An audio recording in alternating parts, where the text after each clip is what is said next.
Welcome everybody to the SFL post show episode 3 with myself and Lazarus, where we go over the games, talk about the stuff that really stood out to us, and just in general things that are kind of a hot topic right now in the Street Fighter 6 discourse, but mainly focusing on Street Fighter League. This is of course episode 3, where we had all the teams duke it out once again. I believe first up we had Bandits versus UIU, and then it was Red Rooster versus Nasser, and it ended with Endemic versus Vortex. So yeah, dope matches all around today. And again, man, you know, a lot of us went into this expecting Nasser to just be untouched, right? Like just winning every single set, nobody dropping games. And today, I mean, it went down to the wire. They almost lost to that Red Rooster squad, who I think has definitely been overperforming considering people's expectations. Yeah, I mean, that was definitely the Punk versus PR Balrog set, which I'm sure we'll get into anyway, but that was the most impressive one I've seen. Like, we've seen basically Punk demolish everyone, but PR Balrog managed to hold his own. I've been very impressed by his play throughout the whole of SFL, and yeah, like you're saying, like, NASA, everyone was like, team's too broken, like, it's already over, let's just call the winners, but actually, it's been fairly close. So. Yeah, absolutely. Everybody is sweating. Like, it seems like it's a very competitive, hard-fought victories every single SFL set, and that's exactly what I know everybody is hoping for, so I'm glad it's been playing out that way so far. But let's go ahead and get into it. As we said before, Bandits versus UIU was our very first set, which was a Shao Hai versus a VX Bao to start everything off, and it was I think a fairly standard affair when it comes to the JP, you know what I mean? Shao Hai just, it felt like he was kind of lost against JP from time to time. He was trying to force things, and VX Bao did a really great job overall, though. I think he played a lot of cool mind games with the spike pressure, just like buffering it from full screen, baiting Shao Hai into moving and whatnot. And yeah, I think he let the departures do a lot of heavy lifting too. Like, there was a couple of cool moments that I want to highlight later. Absolutely. Where like he just put the departure of and then jumped over like that, right? Like that's one of the exact moments that I was talking about before. And he right there, it's so good. I mean, I think he must be one of the best at using it defensively like that. Like, he sets up the OD departure, and essentially you have to respect it or he's going to get something. I think Jury specifically as a character doesn't really deal with the departures very well. Like, she kind of needs the stock. So yeah, you can send the projectile and it kind of like is like a neutral situation. But you're never really winning when departure's down. I mean, you can say the same about a lot of characters, but I think Jury especially doesn't have the best answers. Yeah. Oh, this was a game 2. I see. I was like, there was something I wanted to talk about. I was like, what happened to it? But yeah, in round 1, there's a couple of moments in round 1, game 1 that I want to highlight real quick. Yeah. Just this one is pretty simple, and I think most people understand this. But like high level Street Fighter 6, it's Street Fighter in general. This is very important when you're playing against characters or players that like to jump or neutral jump. Stuff like this, where you're going to reach with a crouch medium kick, and from that distance, the crouch medium kick would normally hit. Like, buffering a DP behind it is a very good idea, right? Because then if it whiffs, you're already going to have most of the input already done. And if it whiffs, that means they most likely jumped, right? So it's an easy connection for your brain to make as long as you're already buffering the DP. So I love the fact that Shao Hai had this ready here. It's something small, simple to point out, but definitely cool. And another moment, it was right here, actually. With this, I thought it was interesting that VX Bao was kind of able to abuse this. He did drive rush, crouch medium punch, right? And then he let it recover and then drive rush again. It wasn't even like a drive rush cancel, right? Like, he was just abusing the fact that you're going to respect these plus frames, my abilities as JP to take advantage here. And I'm going to let this recover and be efficient with my drive meter pressure, only costing another 1 bar instead of, you know, the whole sequence costing 4. Yeah, for sure. I think it's definitely, a JP privilege. I don't know how to describe it. It's so hard to contest on these short range drive rushes. You'd think like that, you know, covering that small amount of distance with drive rush is just not ideal, but actually it kind of is, because it's basically uncheckable, and then you get a plus frame normal, which is all you're looking for in those kind of situations. So you can get a strike throw situation, unless your opponent's really on point with checking it with either invincible reversal moves or things like that, because that's the only other benefit, right? If someone is doing a drive rush from up close, your reversal will pretty much always hit. But you know, buffering an EXDP behind those kind of situations, it is very difficult. But yeah, I think for me, this is a set that kind of highlights, I think, Juri's weaknesses to me, in my opinion.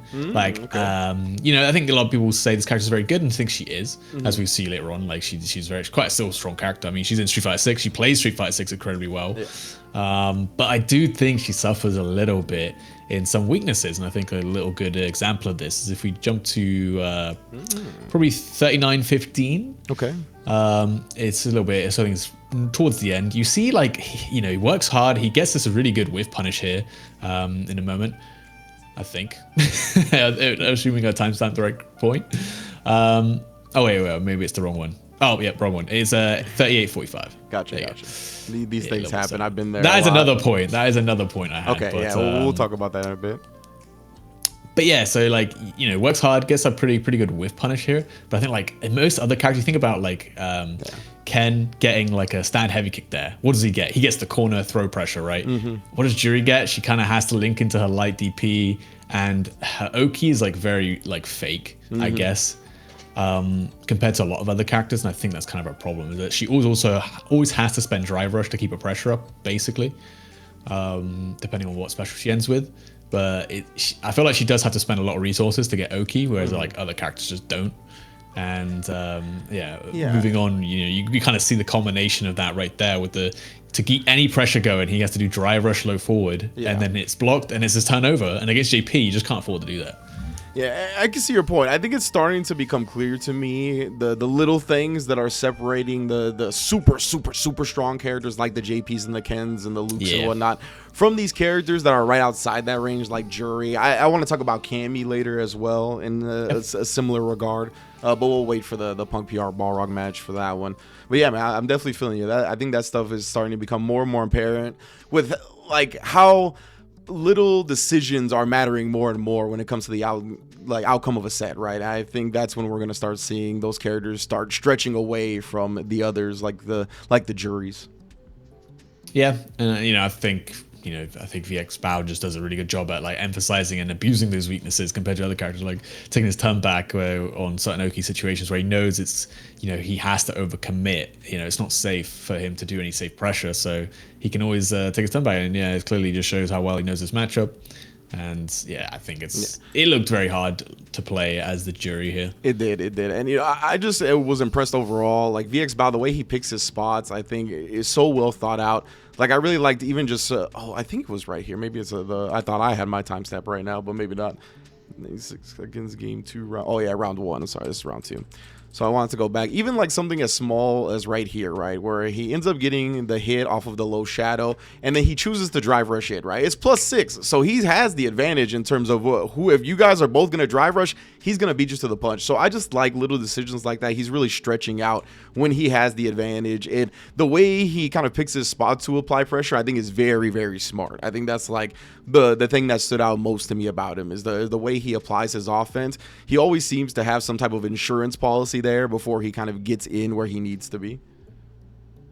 Yeah, I think especially VX Bao is one of the better ones at doing that. He's very versatile, so like saying he knows when he can go in and take advantage of that. Like JP can often be, it's almost like the character wants you to shoehorn you in a certain direction, like obviously zoning. Yeah. Because that's what he's very good at, and that's what a lot of players focus on. But I think to really use this character at top level, you can do everything. You really want to make use of all those really powerful tools. Yeah, and this here too. We talked earlier about letting the departures do the heavy lifting here, like his departure awareness and the fact that he puts himself at the optimal spot right when the departure is gonna pop off.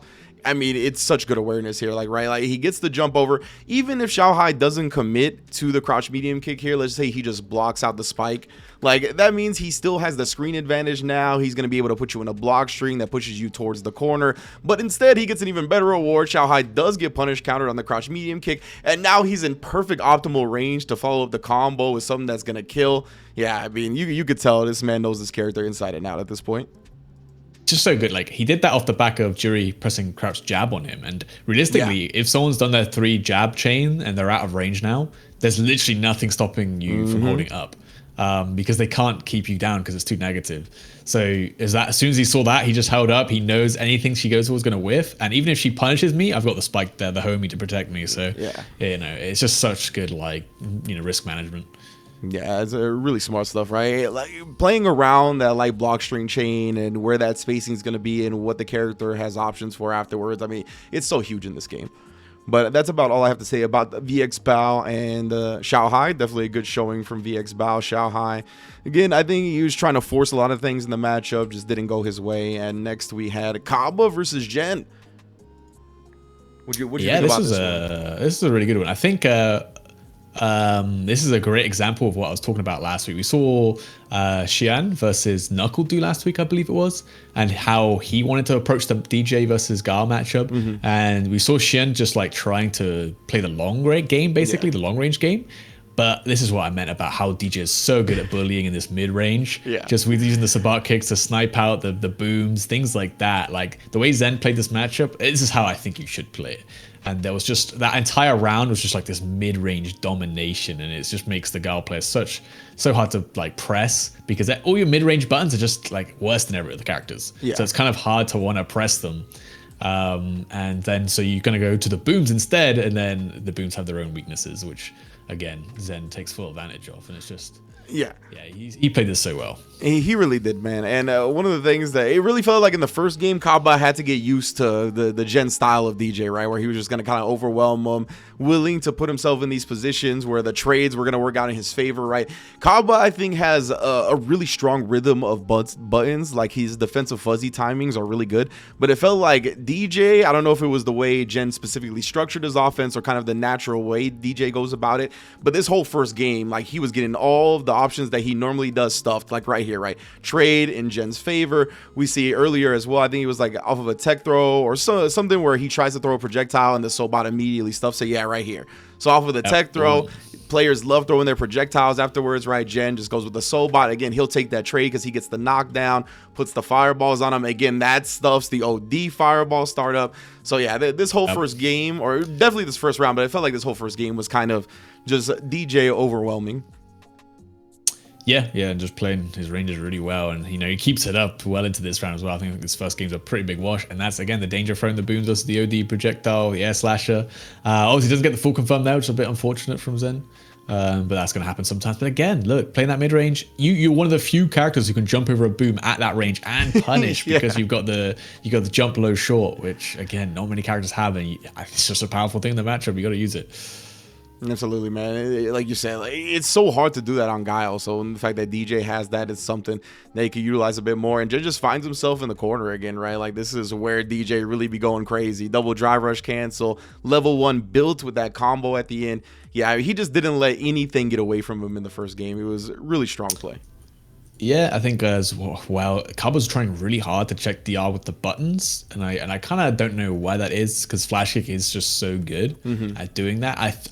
My assumption is he's afraid of getting baited by Just Cool, and that's why he's trying to use buttons first, because he seems safer. But then he's getting his buttons with punish, so it's kind of like, okay, you gotta pick one. And I think he does struggle to check the DR quite a lot in this matchup, where even as the game goes on. But I think at this point, Kaba adapts to like this kind of mid-range pressure, and he starts doing a bit more aggressiveness, which I think is kind of what I like to see. He does a bit more jump-ins on DJ, always a good idea, because of his weaker anti-airs than most. And he's able to call out some Sobots as well with DI, like just even without Jen being in burnout. I know that happened a couple of times. Big jump right there as well, as you highlighted, right? This was a weird moment. I don't know what happened right here. Like Jen, he got the perfect parry. I don't know if he was expecting some type of follow-up from Guile, or his input just got lost in the perfect parry moment, or whatever. That was strange. Yeah, that I'm not sure.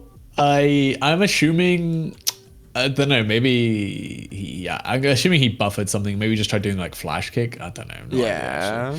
I mean, he got 5 frames there. Even if he cancelled it, like, you can always punish. I don't know. Yeah, this is very strange, but either way, Jen got duffed that round. I think this is the round where we see like a Sobot. Yeah, right there, exactly. Sobot get drive impacted, and that's just a beautiful adjustment from Kaba, right? Because we saw in the same exact situation last time, Jen was looking for the Sobot. He Sobot the startup of the Sonic Boom. This time, Kaba goes and stays a step ahead. Yeah, that's I really love those like kind of just in-game adaptations where it's almost instantaneously. It's like, oh, this is a situation I've seen before. My instincts want me to throw a boom again because that's what I did last time, but I'm going to adapt because last time my boom lost. So, And I love this here too. He was like, same exact situation. I'll do it again, fam. I don't even have to worry about you drive impacting back this time because you're burnt out.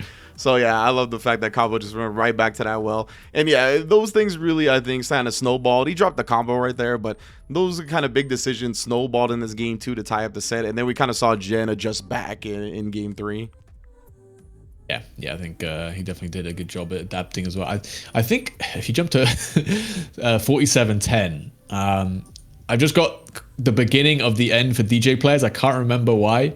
Okay, I want to see what's the beginning of the end of the DJ players. I think I know what it is, but I'm gonna have to see.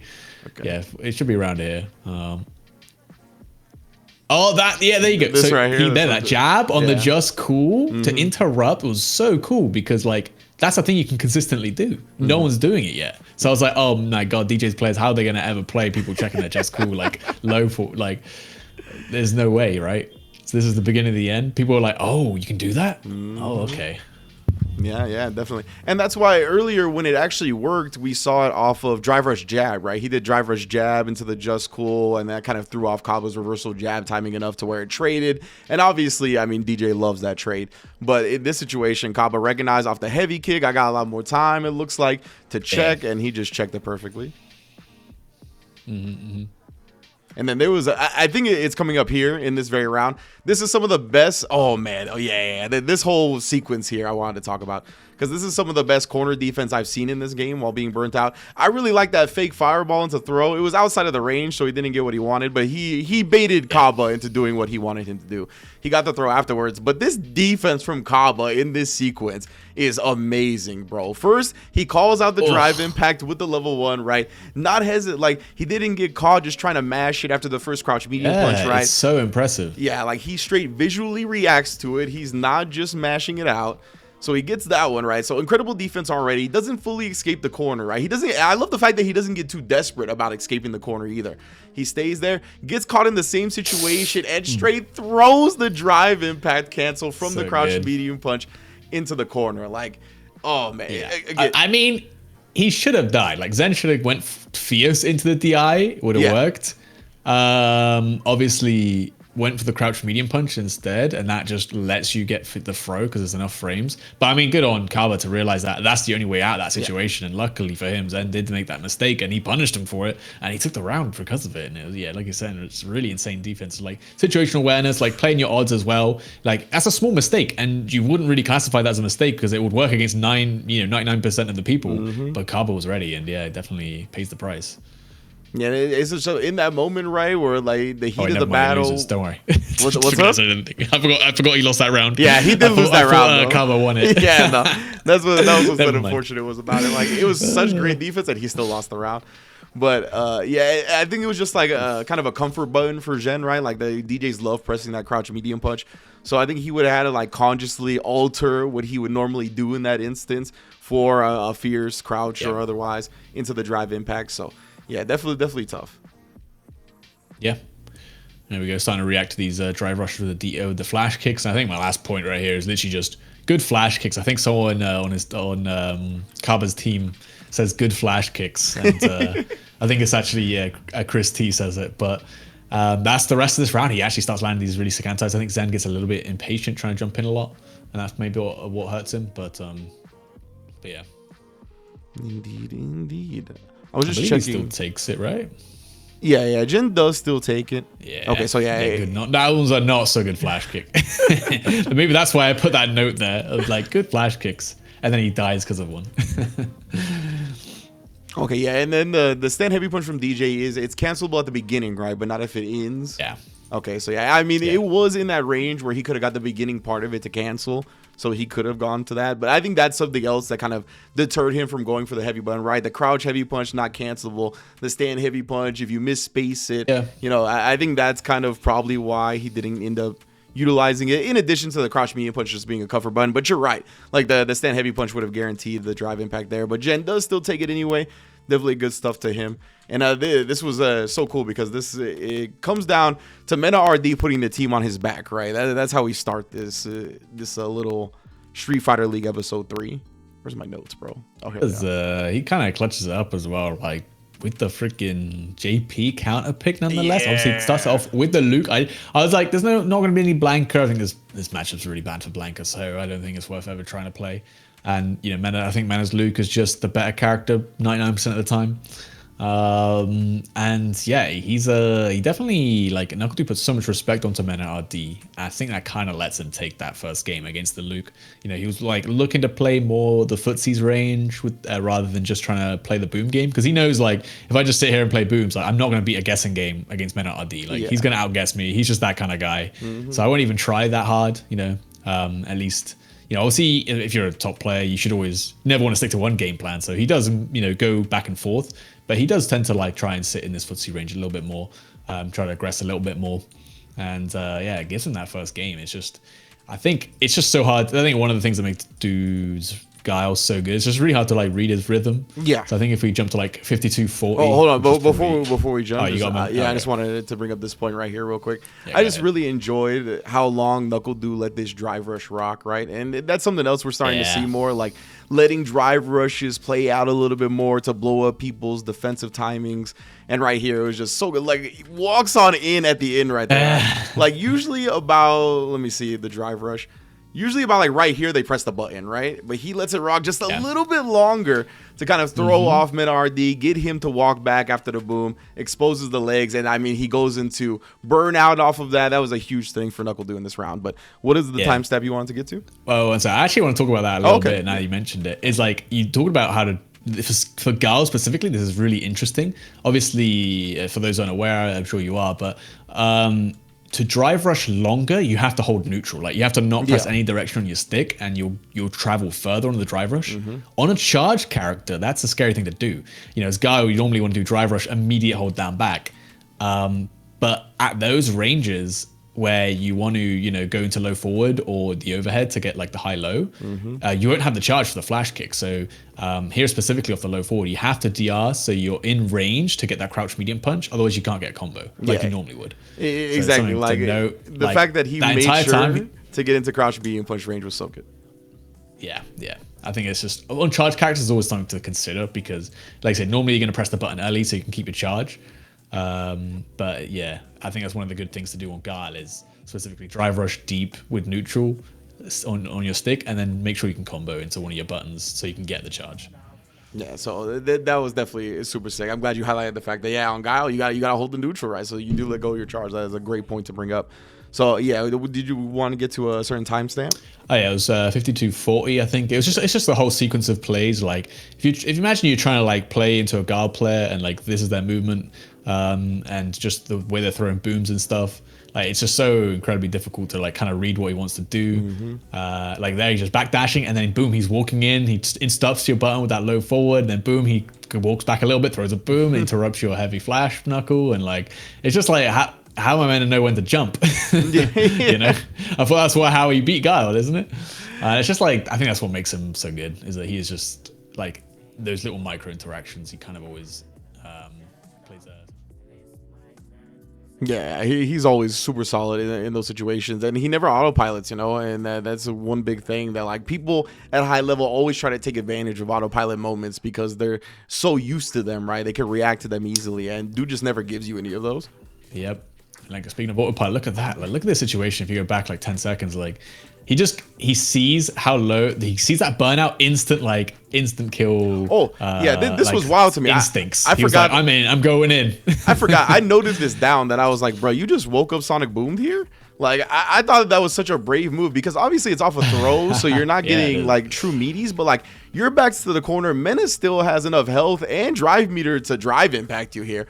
And the dude was just confident in the fact that he's like, I got the meter to wake up with a super. I don't think Mena RD is going to take that risk. And he just bets on the boom because, as you said, that's going to set him up to get the burnout. And it looked like... Mena tried to parry, and he just didn't have enough meter, it looked like. Yeah, he did. Right? He tried to perfect parry it, and it was just a fraction too early.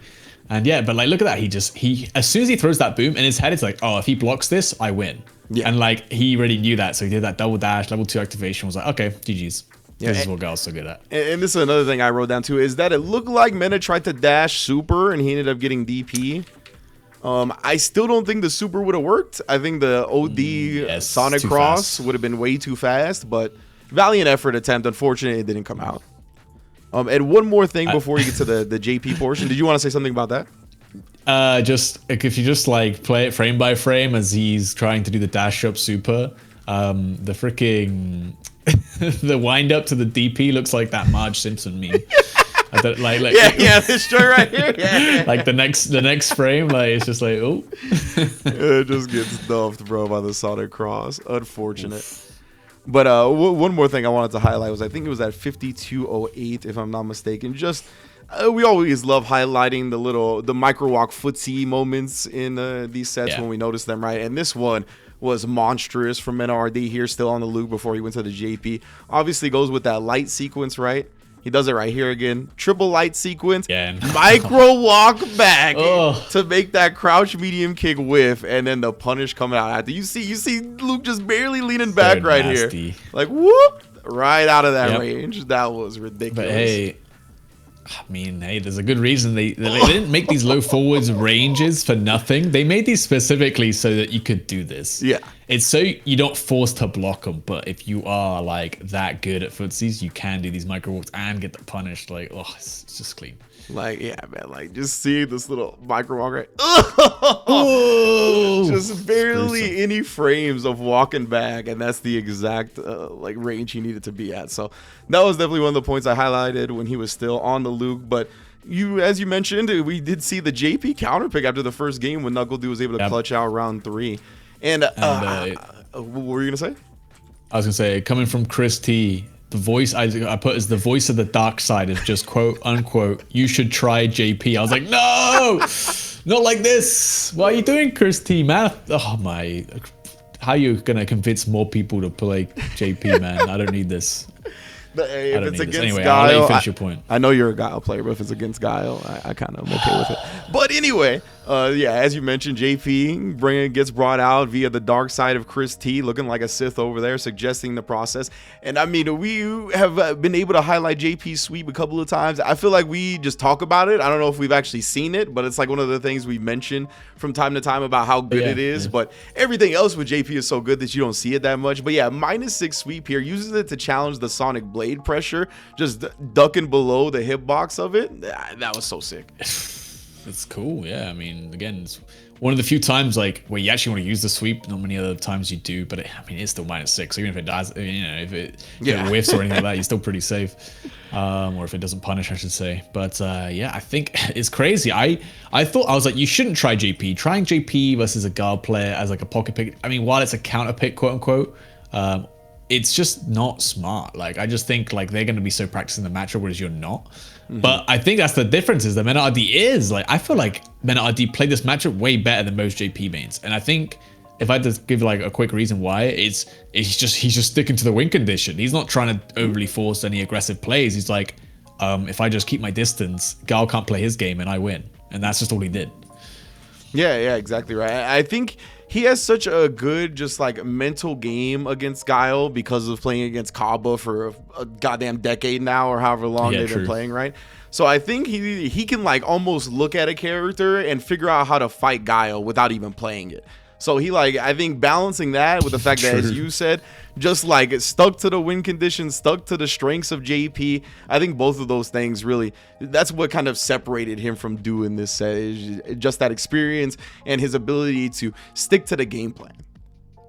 Yeah, I think it's honestly, it was impressive. Like I said, most JPs might overly try hard to like force something, you know, maybe try and jump in on a departure teleport and get punished for it. And now you're suddenly in a really bad spot, because funny enough, when Gal gets JP on the back foot, he's actually one of the better characters at pressuring JP, I think. So it's just like, what? But if you can manage to keep him out, like even if you're trading here all day, some other JP players might get a little bit impatient, and you know what, maybe Menardi did there. But also right there, check so, the grive gauge, dude. Yeah, I wanted to talk about this whole little sequence at the end right here, right? Because it was wild the way this round played out. I was like, I saw the JP counter pick come out, the way this round started, specifically right here. I was like, all right, dude, he's gotten too much practice in this matchup at this point. Like, he's just gonna be able to clutch it out home, right? And just as I thought that, this crazy sequence happens, right? the balls, the gall to hold the drive parry here, I know. right? Like after the sonic boom, he just holds it up, and again he holds the normal, he holds it on the drive impact, and yeah, it goes from like half a bar to almost 4 with that sequence, which allows him to get his rocks off here. And yeah, he allows him to do the OD shadow. Get his rocks off. Legitimately, bro. That's what happens. I mean, right? yeah, you're right. Like the OD, it built him enough bar to do the OD shadow there, to do another OD shadow here without getting burnt out, and then Knuckle Dude, he gets knocked down here, and I mean, it's so scary, right? Like I have to imagine so many things are racing through Knuckle Dude's mind here, because he's full screen, burnt out against JP, never a spot you want to be, but that man is literally a pixel of health and about 3 pixels of drive meter. He is so close to getting chipped out that it's like, how can you not just go like full force? And that's what he does. I know. Wake up, double dash. The double dash gets clipped by the spike, and that's all he needs, bro. Oh. Yeah, it's such a hard decision to make. Like I said, he's literally got like the Pokemon like doo doo going on above him, and like you just want to finish it, even though you know you could probably block it out and not get chipped out there, and then you can play with your drive gauge. Yeah. But you just want to win, man. Yeah. You don't want to fucking try and block JP, because you know if you make a mistake you're gonna get punished for it. Yeah. And yeah, like realistically, if he won that round, he probably just takes the set. Like who knows, right? But making that comeback, and then yeah, dude just never really recovers, I feel like. And I think, yeah, like I said, Minardi just plays it impressively well. I didn't know he had a JP like this, but he does. Yeah, indeed, man. It really felt like Minardi was in control of most of the set from here. I got a couple of more moments I want to point out. One is another sick play from Du, actually. Let me get to it. It's around 58-18, I believe. Let me shoot right here. Yeah, this flash kick right here. Oh my god, bro. Love those. Like it's all about the sweet spots, right? A lot of people try to expose these sweet spots for cross-up jumps in this game, where like it's really tough to get a cross-cut DP or to delay your flash kick enough to get it on the right side here. But if we go frame by frame, this is the sweet spot. Don't get me wrong, this is the sweet spot where if you don't do what Knuckle Dude is about to do, your flash kick is going like this and it's whiffing and you're getting punish countered. But look at this, man, bro. If we go frame by frame, we get the stand up. I don't even know if he was able to walk forward. I know he tried to walk forward, but like that's what the stand up indicates to me. It looks like it's a proximity block that maybe prevents him from moving any far forward, but that's what he attempts to do. He gets the full stand up before the flash kick, timing it so that he gets it on the right side. I mean, to do that with Guile, because as you mentioned before, charge character, you gotta walk forward, you gotta put it to neutral before inputting the up, and having the smoothness to do it, because it's a bit of an awkward. It's like that Charles Barkley golf swing where you kind of can't just go from down to straight up. Like you have to let it rest at neutral for a few frames. That's so sick, man.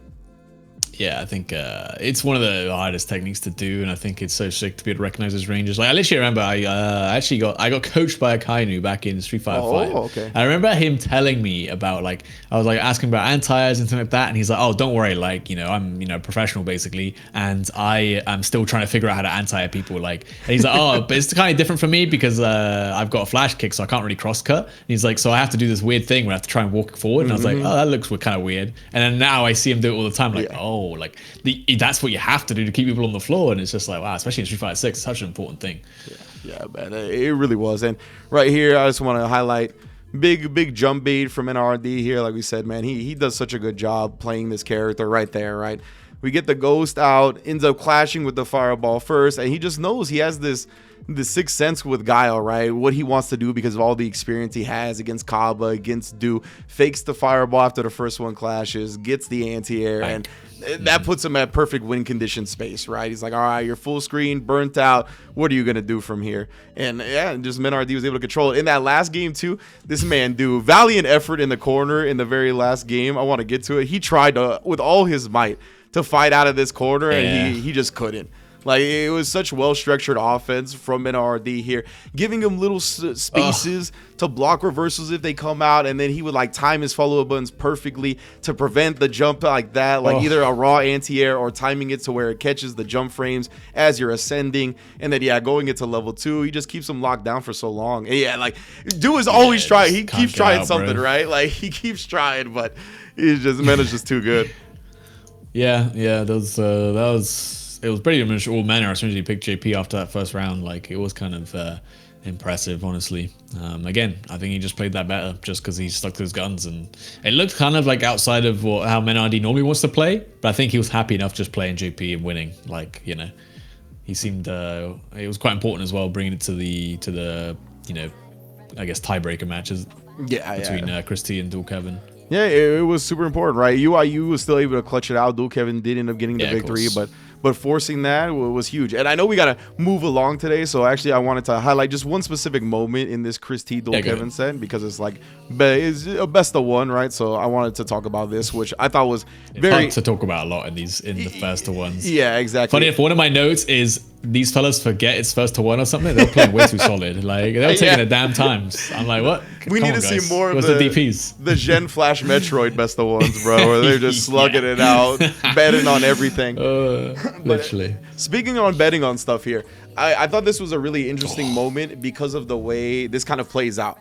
So obviously one of the things we've been talking about from week to week is the flash knuckle exposure. We've seen Japan kind of just hold the drive impact because of the flash knuckle drops. You get an easy punish. Obviously Chris does not have access to the drive impact here, right? He's burnt out. So he's constantly buffering the level 1, or not even buffering it. He's just mashing it, right? And if it drops, it's going to come out. Basically, yeah. Which it does here, but the unfortunate thing is, like, if he drops it, then he just gets a full punish, right? It was one of those flash knuckles. I mean, he was in burnout, so I don't know the exact minus frames. Maybe he doesn't get a full punish.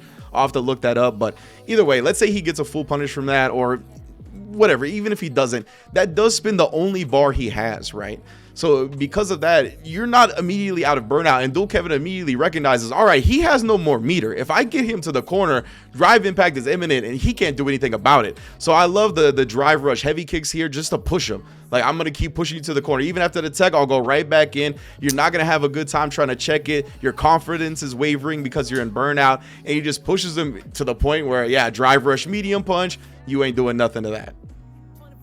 Yeah, I mean, there's basically nothing you could do. Does he? Yeah, it does finish the combo. He doesn't. He wins the set, but he doesn't finish the combo there. I said, I was like, oh, we ain't that good yet, unfortunately, because I think of and there was a really cool moment where I think he gets a punish on the sweep while in burnout. You know, he remembers, but like this, I was like, oh, we're so good because we're adapting to the fact we're in burnout. Yeah. And then I was like, okay, we ain't that good yet. We ain't adapting to being on low health, because he had the level 2, I believe it was. So he could have cancelled into level 2 there off that. Or no, he didn't have bar actually, or he could have cancelled level 1. But here, if he went into like heavy DP or anything like that, and that's a situation which I have seen, you know, players like Angry Bird actually adapt to and do like DP cancels to break the armor, especially Ken's DP, extremely good at that. But obviously super tense, first of one, like you're mashing DI there. Everyone is. Yeah, 100% big. So yeah, it was just interesting to me how it kind of played out in the long term, right? I really do want to look up the flash knuckle frames real quick. Let me see here. I think medium is not that as minus as you'd think. Okay, so flash knuckle medium held is -3. So yeah, actually in burnout, it actually would have been +1. So, okay, so yeah, he wouldn't have been able to punish after blocking that, obviously. So he did get the level 1 out, but yeah, just in retrospect, it's like, bro, like getting rid of that 1 bar you have, which is, I mean, it is the security blanket when you're in burnt out, right? It's like the one thing that can force your opponent to hesitate for a minute on just going for the drive impact, and spinning into that instance just kind of ended up costing him in the long term. But yeah, big ups to Dual Kevin as per usual, man. And let me see. So yeah, that's all I really want to talk about for that set, if that's cool with you. Yeah, of course. Like there was that sweep punish I was talking about. Normally people would be like, oh, he swept, I'm going to sweep back. But obviously having that foresight, be like, oh, I need to press the jab here. That's not going to be punishable. But no, I didn't really have too much to say. Again, it was the first to one. We can just go to the next game. Yeah, so Dual Kevin clutched it out for UIU right there. And then next up was Red Rooster versus Nasser. Definitely, it started with Banana Ken and Angry Bird, bro. And I was like, wow. So Red Rooster is the home team, right? They're on this side. Yes, they'll get the home team, so they get a counter pick, and you know they sent Banana Ken the JP into the JP Slayer. I was like, what are these guys doing, man? Yeah, exactly. I know he's the Evo champ, but what are you doing? Like, I was like, what in the world? When I saw this come up, right, I was like, you guys are really sending Banana Ken up there up against Angry Bird, right? And boy, did we have egg on our face by the end of this set, right? Like, I thought it was super strange to do it, but when I started thinking about it afterwards, I was like, at the same time, there is so much footage of Angry Bird against JP. like whether it's the Kakadu sets at Gamers 8 or Evo. But even beyond that, he's played Kakadu in multiple first to 10s at this point. He's played a lot of JPs in first to 10s and first to 7s, VX Bao and the like, with all the Chinese sponsored money matches. Like, there's a lot of footage, and it just felt like Bananakin, I mean, he knew a lot of the time what Angry Bird wanted to do. And Angry Bird, to me, played super aggressive. Like, he was like willing to bet on his defensive choices more often than not. Hey, definitely played, I mean, way more aggressive than usual. Maybe he just knows something about Banana Ken. I think, to be fair, actually, when we've seen Banana Ken in the previous weeks, he has crumbled a bit under someone being super aggressive. True. So maybe that was Angry Bird's game plan. He was like, hey, this guy, you know, seemed to struggle with overwhelming game plans, so let me try and overwhelm him. But I feel like that just played outside of like Angry Bird's like strengths as he normally would be, where he just normally plays so solid and just optimal that he doesn't really make much of a mistake. But when you're being super aggressive, you're gonna make some mistakes. Yeah, Angry Bird to me is like one of those burst players, like where he's like chilling, and then he bursts out, whether to get his offense going, whether it's because he got a hit and he's gonna start rolling off that. But like, to me here, he was just like, like parries, like even defensively, he was always trying to bet on something. He was never really trying to react and figure out and block it out. To me, it was just always like, I think I got the read, I'm gonna press. And there was a couple of times where Bananakin got clutch command grabs in the corner. Those were ballsy moves, and they paid off at least twice. It happens, man. It happens, man. I think the only thing, one of my notes is Heavy Dragon Lash just bad now? Because I don't see Kens use it, and when they do use it, it gets perfect parried, man. I'm not saying anything, but this move might be bad. Like, maybe they need to buff it. I don't know. Maybe I'm coping, but I'm like, why don't they do it? And then I see them do it, and it gets perfect parried. I'm like, that's why. And I'm like, oh, okay. I mean, Banana Can made it look easy, obviously, but it's never that easy. Yeah, it's not. But like, that's one of those things, right? These moves that have a long startup, that are plus on block, like they're very strong at the start of the game. They're so goddamn strong. But when it's a move that really does have a significant amount of startup, as people get used to the game, it's gonna fall off. It might forever remain good, and I don't know if this is gonna remain good or if it's gonna stay how it is right now, where we're not seeing too much of it. But like, a lot of the times it's gonna fall off at least a little bit, just because of the startup of the frames and people getting used to it. But so this there was a couple of moments here that I thought was a little funky. One of them I wanted to ask you about, this 132.05. Let me see, it's a little bit ahead of here. Right. Did you want to talk about something right there? I'll right there, right? If you just that moment, we hear Big Bird say, "Oh, it's actually over." Like, but go. I think it's was it this round? Oh no, yeah, go back before he gets put in the corner here. But like, he gets this whole corner sequence in this round, and he's just completely destroying Banana Ken with this offense. And then you hear Big Bird go, "Oh, it's actually over." And then you hear the perfect parry sound effect, and then it's actually over, but it's for Angry Bird. Like, it's like, okay, he doesn't know where he wins this round, right? He just got demolished. Oh, it's actually, now it's over. Yeah. And he actually, like, Banana Ken wins the round from this position. This is why top players are complaining about perfect parry, by the way. Ooh, clutch perfect parry, by the way. Did not have enough meter. So perfect parry or you're in burnout. That was basically his only two options here. And he does get it.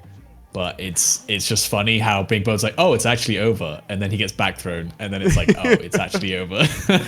Yeah, and I just thought it was so ballsy from Banana Can here to me to do the parry again a second time, because he gets the OD amnesia baited after the first meaty, right? Gets punished for it, tries a parry on the next wake up, gets baited for it, gets punished for it, and then this time he's like, I'm doing it again, bro. I don't care. And yeah, I mean, that really turned the round around. As you mentioned, from there, it was all Banana Can. And let me see, one of these moments that I have, I think this might have been the round after this. But yeah, he just is able to run it all the way back. I want to see how this round plays out again. I'm trying to remember. Oh, just the throws. Yeah, oh, that's right. That's right. Command grab you mentioned. Yeah, the command grab, catching him trying to parry again. So yeah, big bets from Banana Can. And then this, I think it's coming up right here at the very beginning of this round. So he gets the knockdown here, the amnesia. Isn't JP supposed to have to block this second crouch jab? I feel like most of the time when I see players do this second crouch jab, JP blocks it, but I could be mistaken. What happens here? He gets thrown. Oh yeah, I think it's because it wasn't meaty. I guess, Yeah, it might have not been immediately on his wake up, so it hit on the first frame of the jab being active, so that might be the issue. Because obviously he just did dash up and then did the jab. Maybe he was delaying it as well. So yeah, I'm not entirely sure. Yeah, normally they do have to block that. Yeah, right. From my memory, it's usually like when they amnesia the crouch jab, you do another jab, and then the guessing game starts, right? Because then you have to like block the homing projectile or whatever have you from there. So yeah, I thought that was a little bit funky. Not something I'm used to seeing. Yeah, like I said, I think he either delayed the second jab, I guess, or it's just because he did it. It wasn't meaty. That'd be my guess. But and then another moment I wanted to point out here was I think most people have figured this out by now, but every time I stream, like at least one person's like, oh, so I wanted to bring it up again, which is, let me see right here. It's about to come out, which is during parry recovery, like you're not blue anymore, but you're still recovering from parry, and the only things you could do are block. Like you can't take a throw. That's why you could see people recover from their blue state and still get punish counter thrown. You can't press a button. You can literally only block. So right here we see Angry Bird go into the parry, right, and then he gets punish countered on the overhead spike. Just because he's blocking during the recovery of parry, but he's not blocking overhead. You still have to block correctly. So right there, he gets punish countered, and I mean, all day for Banana Ken, right? Then he just rides that momentum to I think another round victory. And again, Angry Bird, he keeps betting on stuff here, right? And like he tries the parry, gets put into a very low drive gauge situation, and he's like, all right, you're not gonna bet this time. And because he didn't get to bet on that initial wake up, he doesn't get to play anymore. He just gets chipped out. So great recognition from Banana Ken right there.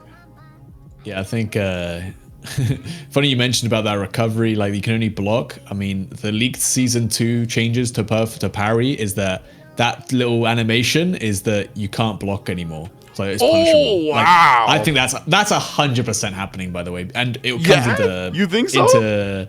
It comes into play later. I might have noted it, but like there's a point. It's like if someone does a tap parry attempt, you can do the shimmy timing where you catch a tech and a perfect parry attempt and still get a punish with a button, as opposed to like when you walk back and try and shimmy someone and they tried a perfect parry, it's basically risk free. Yeah. So like, whereas now if they changed it so you have to block, you can't block during that recovery animation, then that changes that dynamic entirely, and it's even more risky to go for perfect parries. That's a change I want to see.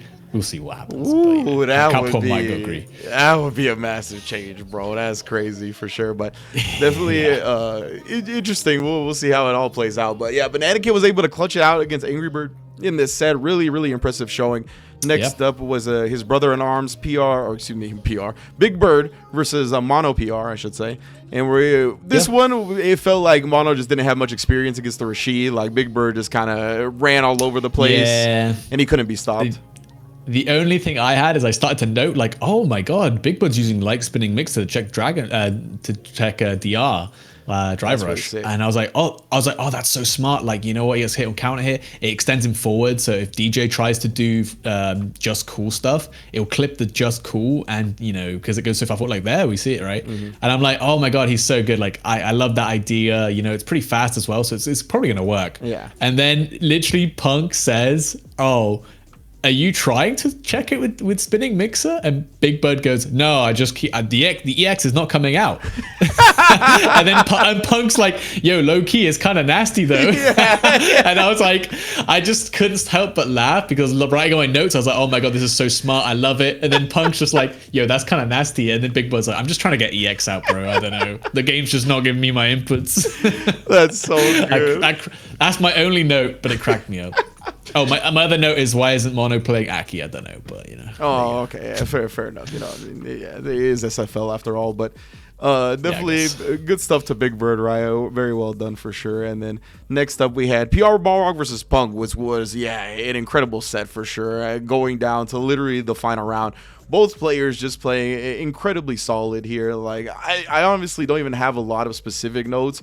I was just impressed. Like they literally were just playing very good footsies against each other. Like it was tough to even like bring up little nuanced moments or mistakes. Like they didn't really make mistakes. It was just the the one person playing better. Like even right here, this was like one of the only timestamps I actually had, which how quick PR Balrog presses the jab after drive rushing because of the respect he has for Punk's reactions and his abilities to check drive rush, right? Like this was so fast and from so far, and it just kind of set the tone for the set. Like both of these players knew the capabilities of one another and were showing so much respect and just played really, honestly, one of the most honest Street Fighter sets I've seen in a long time. Yeah, that's the best way to describe it. Like that DR check situation is funny as well. I mentioned it. I think like Punk loves to be, he just reacts so fast that he gets the luxury of being able to press a button. But when his opponents like knows that and they just press the button even earlier, the adaptation for Punk should be to try and perfect parry a lot more. Like if you're forcing DR jab from your opponent, you should look to perfect parry and then let play that mind game. But obviously Punk, like he kind of got stuck in his ways and he kept trying to check it with the jab, which kind of got him stuffed a lot of the times. But to be fair, PR Balrog's not that kind of jury player, right? He's definitely a lot more comfortable playing the footsie range, and especially against Punk, who is incredibly good at that. It was really impressive how well he just kept up with the footsies, and it looked like honestly made Punk look very uncomfortable playing at the range of Jury. Like Jury just has outranges Punk with that forward fierce and with the roundhouse. Like it makes it a little bit harder to play for Punk. It looked like, and he didn't look very confident playing neutral. So we saw him do a lot more spinning knuckle just to get past that, like past the neutral. And yeah, I think it was it was very impressive from PR Balrog. It looked like this is the type of game he wants to play. Like he wants to play this kind of slow game, and Punk played right into it. And it's just a shame it didn't quite work out. Yeah, exactly. Punk able to clutch it out in the last round. But I'm with you. Like it really, to me, it looked like Punk it wasn't his normal game. Like it really looked like PR Balrog was kind of utilizing Jury in a way that made him uncomfortable. And it was interesting to me. It made me think of a recent tweet Punk made, and this is kind of what I wanted to talk about with this set rather than specific moments because it was just so solid from both sides. Was Punk tweeted recently, I think it was a response to one of the birds or something. It was a discussion about Cammy, and he said something to the likes of Cammy's game plan is too hard to sustain over the course of a tournament. And I thought that was a really interesting thing to think about. And I was like, okay, because to me, I think Cammy's one of the best characters in the game. But I'm like, all right, I need to start trying to dig into the nuances of what's separating the super top tier versus the characters that I think are very close to their level, right? And from what this said, like the way it played out to me, I kind of got that feeling where it looked like Cammy kind of she just didn't have as easy of strats to abuse when there was nothing going on. Like with Jury, you could start storing stuff up, you could throw a fireball, you have the longest drive rush in the game, and all those things. I'm like, okay, it gives you something to actively make the opponent react to from full screen or from these ranges where you can't just play footsies. And Cammy, I mean, when I started thinking about it, she doesn't really have that without committing something, right? Like the dive kick and the spin knuckle, and these are big commitments on her part. So yeah, it started making sense to me after I watched this set and thought about his comments. Yeah, I think for me as well, it was just like if we jump to 1:49:30, we'll get the Punk footsie clip of the day out of the way. Yes, please. So like, there's a pretty good one, I think, at the start of this next round, but not quite as good as his other ones, I'll say, but it's still like just perfectly knowing the ranges right there. Man. And yeah, this round definitely goes the way of Punk pretty quickly, I think. But I think, for me, like this was PR Balrog's game. The only thing he was missing is his anti-airs were not the best. He really struggled anti-air. He super heavily relied on the perfect parries. And I think we see it in this round even, I think someone on his team, I think it was Big Bird, said, hey, he likes the perfect parry in the corner and instantly abuses it twice right there. Like, you're playing Jury, you've got Pinwheel. You don't have to care about dive kicks. Like, Pinwheel's massive. It will hit both timings. You don't have to care about it. But he just wasn't successful getting the input out or anything like that. Yeah, so, like right here. This is legitimately one of the only other timestamps that I have is when he misses the DP input right here. You could see counter hit. You could even, if you look at the left corner, he looks at his stick. Like, come on, bro. Like, he puts his head down. Like, he does the input, the classic fighting game player thing. Where you don't get your input, so you do the input while you're getting comboed. Like, it was rough for sure. And one more thing that I would have liked to see from PR Balrog, which I don't ever really see him do that much, is the feng shui. I think there was one moment where he had Punk in the corner where it was round 3. He had a little bit of a life lead. He had 2 bars. I don't think Punk had any meter. I would have really liked to see him go with the feng shui there to try to seal it out. But, like you said, he's not really that type of Jury, and his type of Jury, the way he plays it is so successful that I don't really want him to change anything. But I thought that was just a moment I noticed that maybe could have have been abused with Feng Shui Engine. Yeah, I think he's got the right style of Jury. I think the more like long-term successful type of Jury. And yeah, I think it's just like it was just his anti-airs letting down. If he gets a couple more pinwheels on the anti there, he wins this game pretty handily as well. Then you can see like Punk abusing that and just kept jumping at one point. You know, didn't really started doing the empty throws as well for the perfect parry attempts, and that's really what let PR Balrog down. Because otherwise, he definitely had Punk's number on the ground game. Yeah, he should be very like I don't want to say proud. He's a veteran of the game, but like he should be like, all right, like. Yeah.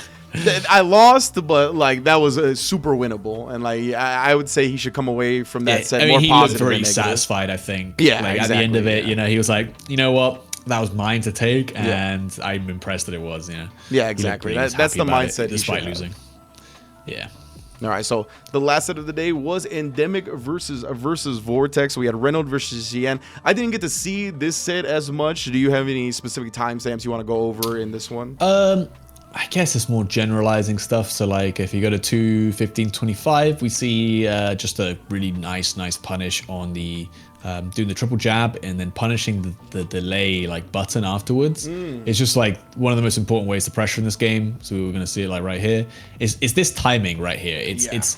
He's not looking for the jab. He's timing his crouch fist because he knows it's going to whiff, and it will punish counter a jab. Like punish countering jab's not easy, but you can see the reward you get off of it, and that's how you pressure in this game because you don't have plus on block normals. At least most characters don't. So you'll get good at this, and definitely Xian was very good at it. Yeah, it's always something I like talking about because of the commitment aspect to it. Because as you said, like he does this and he's committed to this slight walk back crouch fierce. Like he's just doing that. That's like his offensive sequence. That's happening. Yeah, like, this is what he's looking for. Yeah, exactly. And you could see sometimes that get exposed when people choose to jump in this instance, right? And then you're caught during the button, and you get punish counter during the jump. So that's something that comes up a lot in this game. It's something that's so very familiar, and this is like the ideal way it plays out, right? When they don't jump, they're most likely going to press like some type of light button, some reversal button that's not quite going to reach, and you're already timing so that you punish that light button. Even though it's fast, they're not going to get away with it. Yeah, super cool. Especially GG's Crush Fist is one of the better buttons for doing it, getting that big punish counter, you know, crush counter even. Yeah, legitimately. But yeah, if you jump over to 2:16, we see one of the coolest moments, I think, of like an excellent application of how to beat OD Amnesia. It's the DJ level 2. It's super invincible. It goes through all of the projectiles. It's just, you know, we see a lot of counterplay to this move. That's the first time I've seen the DJ counterplay. And it was extremely satisfying. Like using that whole invincibility for the duration of the super, it was really cool. That was sick. Even Ray was like, "Damn, you know, you got me." yeah. Reynolds definitely be a game recognized game type of fella. He was like, "All right, that was sick. I'll give you that one." So yeah, man, Xian he looked ready. He looked experienced in the matchup. Yeah. Outside of that, he was very overwhelming. He used Just Cool way too cheap. Like this move is mad cheap. It is. I think if you watch the video, like Lord Knight did recently, he did with the Punk, with right? Punk. Yes. Yeah. I saw top 5 cheapest moves, and one of them was DJ's Just Cool, and I 100% agree. This is one of the best specials in the game, and it's just he just constantly did minus frames into Just Cool, got the punish counter with the funky slicer, and then you're losing 40%. It's like, oh, is that fair? Like. Yeah, any move that requires you to like rewire your brain and like react in a way that you don't have to react against any other character it's so annoying, man. It's tough, but yeah, Jin definitely took advantage of that. Reynolds didn't really adapt fast enough in that first two, and yeah, he takes it. And then we had Chris CCH versus NL. How did this one play out? I believe NL just looked a lot stronger. One thing I saw NL start to do as well, using a lot more of the Avenger, you know, the shoulder charge in combos. Just he'd just do like punish counter jab into like Fierce into Avenger, especially on perfect parries and things like that where it's going to be scaled. Like he was just like, let me just get the max amount of corner carry for like the least amount of effort. You know, you could do like a triple charge flash knuckle combo, which, you know, could drop and you're spending meter for it, or I can just, you know, do one move, you know, like the Avenger Chaser, and still get really good at Oki off of it, which is cool. There's not many Lukes I see use that move. I think it's honestly a really good special move. I don't see anyone like it's an overhead as well. Like you can steal games with this. It's an overhead. You can go into level 2. Like it's really good to close out games. it's one of those things where I suppose it is punishable, so it is quite risky. But because no one does it, you'd be surprised how well, how often it works. And I'm liking it. It feels like we're starting to see some change in the DNA of Luke combos. Like the Lukes are starting to kind of find the efficient ways of getting still good damage and then getting proper Oki as well, rather than just like spending all their resources for big damage and then left at like the neutral range. Dual Kevin is really good at that. Like I think he was always one of the early Lukes that was just going for the best Oki knockdowns rather than like cashing out on the damage. So I'm glad people are starting to move towards that way of going about it. Yeah, I think one of the big things I want to actually mention, just to address on my notes, was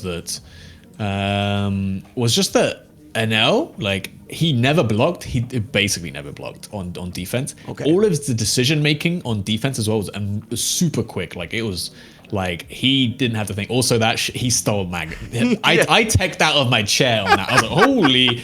I tried to tech my sticks on the floor. I was like, wait, where's my throw button? I'm like, man, come on. But yeah, basically, I mean, the first knockdown of the game, I think NL just wakes up with low forwards into drive rush. Oh my god! In the very first one, basically the first time he gets put down, he's like, "Yep, yeah," and it was like that the entire game. It felt like basically it's not like he was guessing what Chrissy CH wanted to do on his wake up. It was like, you're gonna guess what I want to do. Like there, he's just mashing fierce out, and I think it's the next knockdown, I believe. But it's just like, you got to guess what I want to do, and that's just how it's gonna be. Yeah, it should be right here. Yeah, there it is. He's just like, oh, and the thing is, it's fast as well. He doesn't really delay it much or anything like that. He's like, I'm doing this, and like, if it goes wrong, it goes wrong. He doesn't care. Yeah, he actually just doesn't care. That's a scary brand of defense, but we've seen that brand of defense more and more. I feel like I thought it started to get really prevalent towards the end of Street Fighter V. I felt like it's especially prevalent in Asia. I feel like a lot of Asian players like to just bet on defense. They're like, look, I'm not concerned with what you're going to do. I have the thought of what you're going to do in my mind, and I have the thought of what I'm going to do, and we're going to play it out and see how it happens, I don't even know if they're like betting more on defense. I think they're just more decisive about it. Like I said, that's a good way to put it. He's just like, I'm going to do it, and it's going to work or it's not. Like, a lot of people, I feel like, try and visually confirm a bit. Yes, like, if they see you go for the shimmy, they're like, now I press my low forward. Problem with that is now if they press the delay button, you're just going to get smoked because you're going to counter hit. Whereas, what NL's doing here is like, I'm going to press stuff immediately. And they do this as well. Like saying, the Asian players often will wake up, immediate throw. Yeah. Like they won't try and delay their throw or anything like that. It's to try and catch out people being a little bit more delayed, expecting you to play more safe. And it works so well. And in this set, it just felt like every time NNL was knocked down, it was his Oki, And it's funny because like I like that you bring that up, where it's just like the decisiveness, how quick it is. And oh man, I'm trying to remember my point and got lost in the sauce for a second.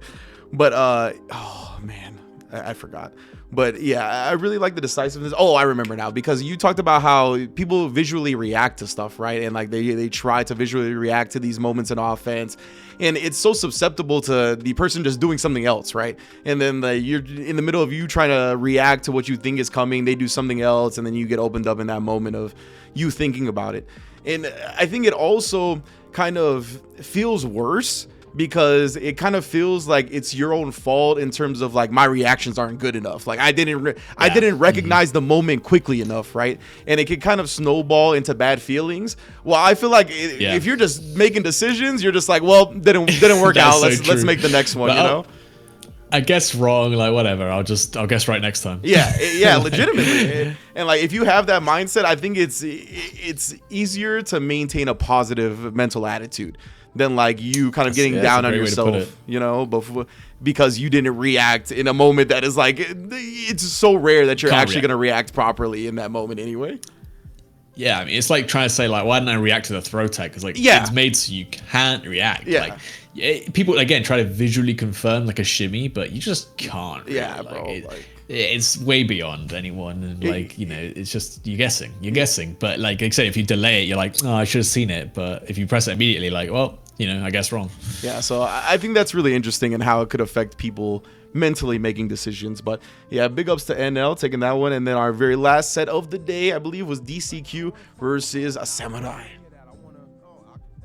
Yeah, this one is pretty dominating by DCQ, I'll say, for sure. I don't think Samurai had like a bad idea what to do, but just we've seen DCQ be so dominating, and you kept it up here. Like The only thing I kind of want to mention is, well, at least to start off with, was probably DCQ. Obviously, losed a lot of OD departure, and then I saw Samurai try and parry it a lot and getting punished, counter thrown. And it's like, is it worth parrying departure sick, if you though. know, like, yeah, that's the thing. My notes is like, oh, it's because actually, you know what? That previous point probably doesn't matter too much. Like, you probably should try and parry departure because sometimes if he, you know, sends another projectile and you get a bunch of drive gauge back, but at the same time, getting punished, counter thrown, it feels like you just immediately lose the game. Yeah. So, is it worth it?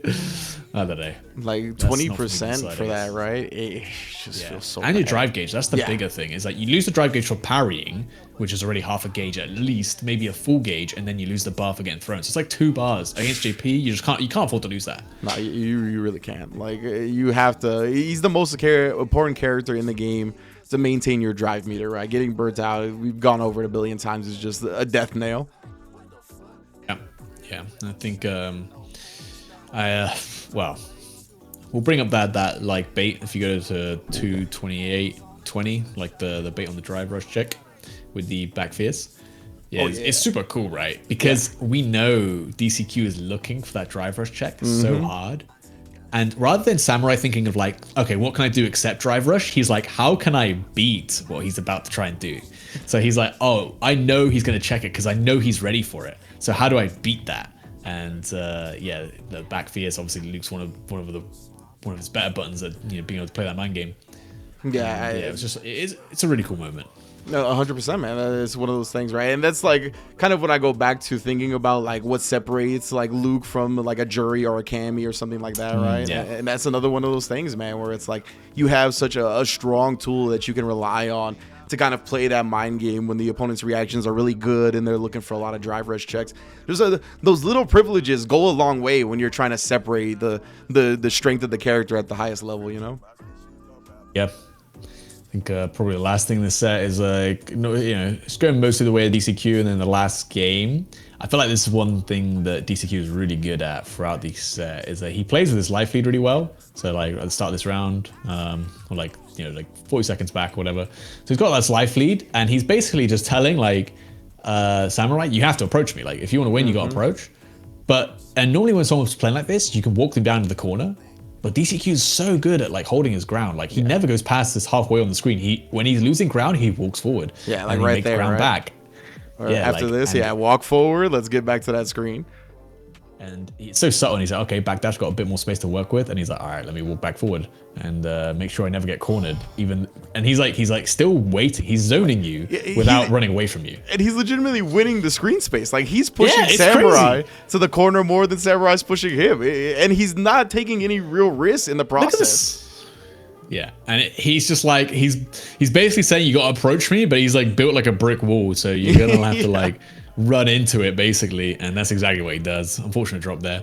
Rare instance of something actually being punishable from JP. His back medium punch TC, surprisingly actually punishable. Yeah. And you know what? Samurai nearly makes it back here. I mean, I think he actually wins this round. I imagine he does. Because this is a prime spot to be in, but you never know, man. Pretty sure he wins. Oh yeah, he's a mad lad. He does something. Yeah, he's like, why are you jumping? Like, surely if you block, you just don't get chipped enough. I don't know, maybe I'm wrong, but yeah. And the He shoulder. kind of pops up for that. You know what? Deserved. Yeah. Like, it looked like you were gonna die real quick, and bringing out the shoulder like that. It's a rare move we see just used raw, so using it in that instance was very smart. And but this round gonna be all DCQ. Yeah. He loves this combo, right? With the level 2, so much damage, man. And then also screen positioning. And again, you got to do the same thing he did last round, but it's not gonna be very easy. It's gonna be even harder now because you don't have level 3. Yeah, I love the way he just like put the departure threat out. He was like, I'll calmly anti-air you because obviously you're gonna jump to avoid the departure. And then he just takes this last hit as well. DCQ, he's a mad lad, man. He's one of the best players going right now for sure. Yeah. I think he's only lost to Banana Ken in the mirror so far, so he's looked very strong. There you go. And gets the throw bait at the end to take it. this back on screen. But yeah, another great week of US SFL. This is episode 3, right? So thank you for covering that last set. I didn't get a chance to cleanly watch it, but yeah, man, it's been dope. I like seeing everybody get more comfortable. Again, Nasser not running away with it. I love seeing how strong Red Rooster is, bro. Banana Can is bonkers. I really cannot believe that they sent him up in response to Angry Bird and he was able to win the set. Like, yeah, Banana is really impressive. He was, obviously one of the highest ranked players, but it's one of those things like, oh, can you translate ranked success to, on stage success? And well, yep, yes, you can. And to give him some credit too, like I think Banana Kid's a great player, but this dude Angry Bird has been washing great players. Like he makes great players look like scrubs. Like he just had the 7-1 against Ending Walker, and he's like 7-1, 7-0, 10-3, all kinds of tournament winning level players. You know what I mean? So I just expect him to look invincible, and the fact that Banana Kid was able to do it in a matchup that we've seen him be so successful in was, I think, the most impressive thing that happened for me in this week. Yeah, I think that was definitely probably my favorite set of the day. That or the PR Barrow's Punk one again. It was one of those that not much, like you couldn't really highlight much, but the set was just really entertaining to watch because you kind of had an expectation of how Punk is going to win, and he does, and it's not that easy for him. So it was, this week was definitely very good, and again, still up in the air for who can actually, take SFL. So yeah, that's one of the more exciting parts. Could be anyone. Yeah, absolutely. All right, so I'm gonna get you out of here. I know you got some D&D to get to, my man, and I respect the hell out of D&D. Everybody that knows me knows I respect that. So it might have been a little bit shorter today. I'm not sure. I think it was around a similar time. But yeah, man, we'll delve deeper next week. Thank you all for joining us once again. We'll be back with SFL post-show episode 4 very soon. We'll holla then.